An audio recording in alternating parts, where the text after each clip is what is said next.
we are in a bear market.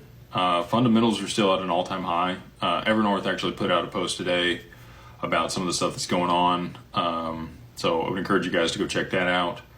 Ashish, doubling down on that on his interview here recently. Ripple is poised to do exceptionally well, along with XRP and a few of these other digital assets that are the infrastructure layer or the protocols that facilitate value transfer. And, the institutions are actually going to adopt for that purpose. The rest of the crypto market that's going to continue to stay tied to Bitcoin, I don't know how well that's going to do. With Michael Saylor, exiting a small position, it's not like he sold a ton, but it has the market spooked. A lot of people are de-risking, selling off their Bitcoin, and they're not buying. That's the other piece, is MicroStrategy is not buying to be able to support this. The ETFs are starting to see outflows in pretty large amounts, and so you're starting to get downward pressure on Bitcoin, which obviously affects the broader market because many people will take out leverage longs on Bitcoin.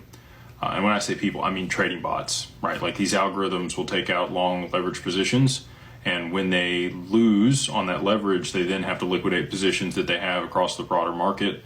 And that's why you see other things actually, go down more than Bitcoin itself. So that's the mechanism that we're seeing play out right now. This is normal market conditions. It's not like anything's changed drastically, but you are seeing liquidity leaving the space in a pretty drastic way. Big news from MasterCard today. I don't know if you guys saw that or not. We heard their announcement yesterday. They are doing a partnership with Visa on stable coins in order to be able to facilitate tokenized transfer and payments. Big deal. For them to get their BIT license and now move in that direction means that we are close to adoption on this stuff, like extremely close. We've got the Clarity Act, proposed to go to the floor in the next 30 days here.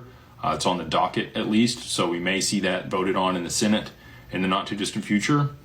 They're on an aggressive timeline. I'm still, 95.5. I'm 95% that they don't get it through, but there is a 5% chance that we do see that regulation pass here before the midterms.